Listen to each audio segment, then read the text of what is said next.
이번 시간에는 선발 면접에 대해서 함께 공부하는 시간을 갖도록 하겠습니다. 강의의 김성철 교수입니다. 첫 번째, 면접의 개념과 중요성에 대해서 한번 살펴보도록 하겠습니다. 면접이란 무엇일까요? 특정한 목적을 위하여 두 사람 사이에서 이루어지는 대화에 의한 상호작용이다 라고 볼 수 있겠죠. 다시 말씀드리면 지원자의 직무 능력에 대한 정보 획득을 목적으로 하는 고용주와 직업을 탐색하는 지원자 사이에서 발생하는 구두적인 상호작용이다 라고 볼 수 있습니다. 따라서 면접은 쌍방적 커뮤니케이션으로서 지원자에 대한 정보 수집과 함께 지원자에게 회사 및 직무에 대한 정보를 제공하는 목적을 가지고 있고, 더불어 회사를 알릴 수 있는 기회가 되기도 합니다. 면접에 대한 중요성은 첫 번째가 단편적인 지식보다는 잠재적인 능력이 필요하다라고 보는 것이죠. 그래서 지도력이나 적응력이나 발전성 등 전 인격적인 능력을 원하고 있다라는 것이죠. 나아가서 두 번째는 급변하는 환경 변화에 적응할 수 있는 능력을 가진 인재를 원하고, 세 번째는 높은 직무 능력과 의욕을 가진 인재를 원하기 때문이다 라고 볼 수 있습니다. 면접의 형태를 살펴보도록 하겠습니다. 면접은 기법과 구조, 또 참가자의 수에 따라 다음과 같이 분류할 수 있는데요. 첫 번째, 구조화에 따른 분류 중에 첫 번째가 구조적인 면접입니다. 이 구조적 면접, 스트럭처라고 하는 구조적인, 이미 구조가 되어 있다는 것이기 때문에 스트럭처드라고 이야기를 하죠. 이미 준비된 특정 직무와 관련된 질문을 모든 지원자에게 하는 것이죠. 이를 위해서는 사전에 직무 분석을 통해서 직무와 관련된 질문을 개발해야 합니다. 이것은 모든 지원자에게 동일한 질문을 하기 때문에 편견을 제거하여 타당성이 높다고 할 수 있지만, 추가 질문이 제한되어 있기 때문에 다양한 정보를 수집할 수는 할 수 없는 그런 단점이 있기도 합니다.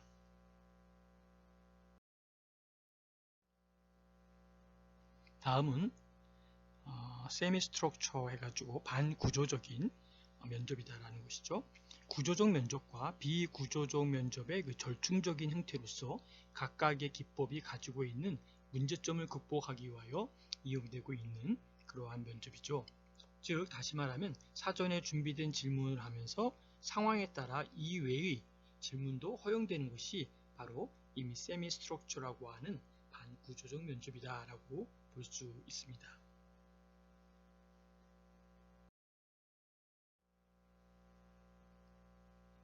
다음은 non-structure 해가지고 비구조적 면접을 살펴보도록 하겠습니다. 면접자에게 폭넓은 권한을 부여하여 특별한 형식에 구애되지 않고 진행되는 개방형 면접 방식이다라고 볼 수 있습니다. 이 기법은 심층 정보를 수집하는 데에는 유리하지만 체계적이고 조직적이지 못하여 타당성이 결여되고 많은 시간이 요구되어 면접자의 흥미 위주로 진행될 수 있다는 단점이 있다고 봅니다.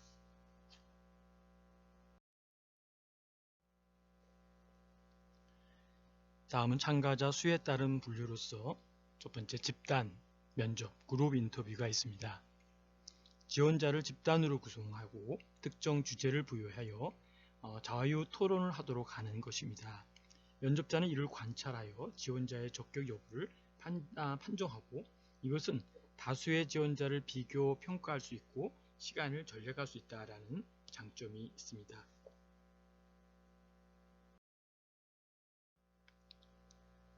다음은 참가자 수에 따른 분류로서 두 번째, 위원회 면접입니다. 3명에서 5명 정도의 면접자가 지원자에게 기자회견과 같은 방식으로 질문을 함으로써 진행하는 것입니다. 이것은 개별 면접보다 더 의미 있는 주제를 수집할 수 있지만, 또 지원자의 심리적 부담으로 돌출적 행동을 할 수 있는 행동이 내포되어 있다고 볼 수 있습니다.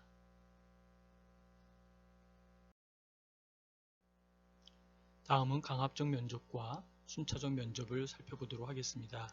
첫 번째, 강압적 면접은 나름대로 스트레스 인터뷰다라고 이야기한 거죠. 이 방법은 제2차 세계대전 당시 미 정보국의 요원 선발을 위해 고안된 기법인데요. 작전을 수행하는 과정에서 감정이 고조되었을 때 그 감정을 어떻게 유지하고 위기 상황을 극복하는지 파악하려는 것이었습니다. 면접자는 지원자에 대하여 악이나 적대 감정을 가지고 있는 것으로 가정하고 지원자가 이러한 상황에서 자신의 감정을 어떻게 관리하는지를 파악하는 것이죠. 따라서 면접자의 전문적 지식이 요구되고 있는 상황입니다.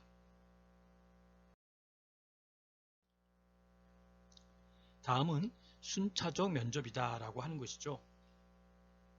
여러 계층의 관리자에 의해 이루어지는 면접인데요.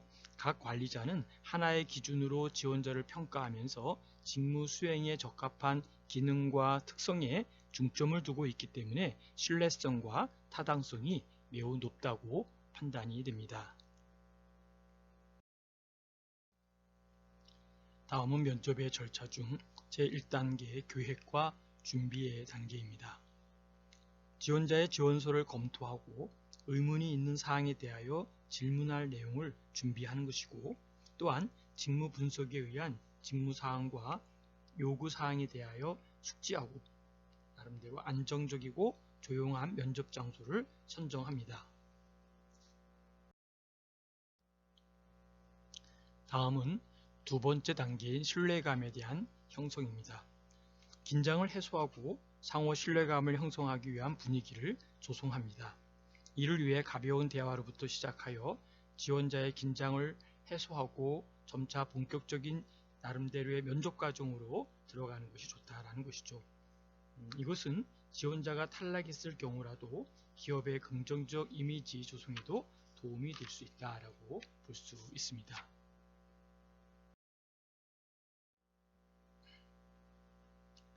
세 번째 단계에는 질문입니다.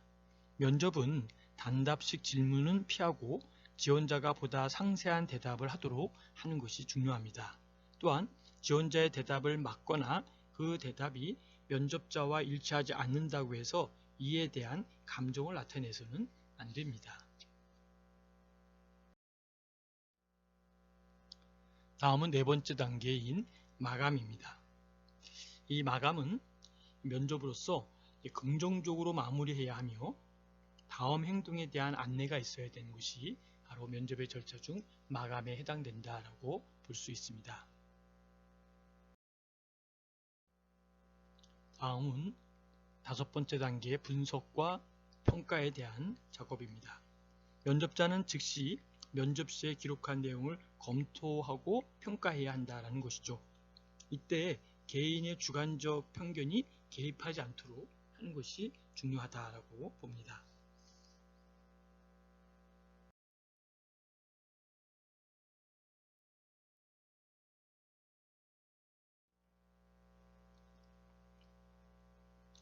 지원자보다도 면접자의 의견이 지배적일 때 나타나는 것입니다.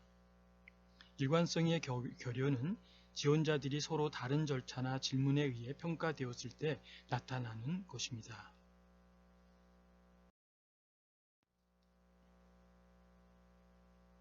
다섯 번째, 중심화 경향입니다. 면접자가 면접의 취지를 알지 못하거나 평가를 위한 지식이 없거나 지원자에 대한 정보가 부족할 때 평균이나 중간 정도로 평가한다는 것입니다. 순서에 의한 오류입니다. 지원자의 면접 순서에 따라서 영향을 받는 오류인데요. 예를 들면 매우 호의적인 지원자를 면접한 후 호의적인 지원자를 면접하게 되면 그가 평균 이상임에도 불구하고 상대적으로 낮게 평가하는 것입니다.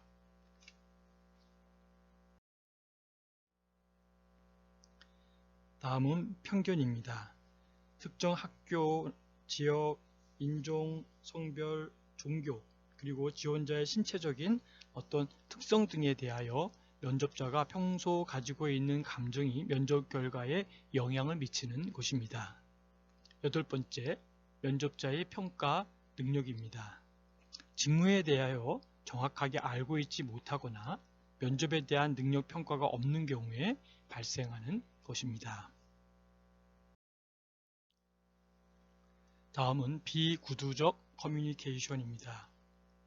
대부분의 면접이 지원자의 언어 능력에 의해 평가되고 있으나 언어 이외의 비구두적 표현, 즉 행동, 인상, 미소 등에 의한 평가가 소홀히 됨으로써 발생하는 것입니다. 10번째, 부적절한 질문입니다. 직무 이외의 질문, 예컨대 지원자와 논쟁이 되거나 면접자의 흥미에 관한 질문을 함으로써 발생하는 것입니다. 11번째, 심리적 부담입니다. 면접자가 정확한 평가를 해야 한다거나 시간적 제약으로 인해 심리적으로 부담을 안고 있을 때 발생합니다. 다음은 선발 의사결정입니다. 합리적인 선발 의사결정에 직접적인 영향을 미치는 것은 선발 비율입니다. 여기에서 지원자 수보다 선발 예정자의 수가 많을 수는 없으므로 선발 비율은 1에서 0까지의 값으로 같습니다. 선발 비율이 1에 접근한다는 것은 지원자 대부분이 선발됨을 의미하고 0에 접근한다는 것은 극소수만이 선발된다는 것을 의미합니다. 따라서 선발 비율이 1에 접근할수록 기업의 입장에서는 바람직하지 않으며 0에 접근할수록 유능한 지원자를 선택할 수 있는 가능성이 많다라고 볼 수 있습니다.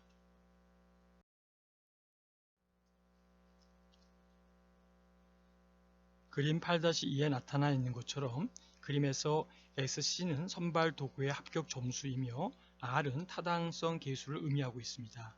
여기에서 선발 비율이 낮아서 나름대로 소수의 응모자만을 선발한다면 낮은 타당성을 가진 선발 도구도 유용하지만 선발 비율이 높은 경우에는 선발 도구가 높은 타당성을 가져야 한다는 것을 나타내고 있습니다.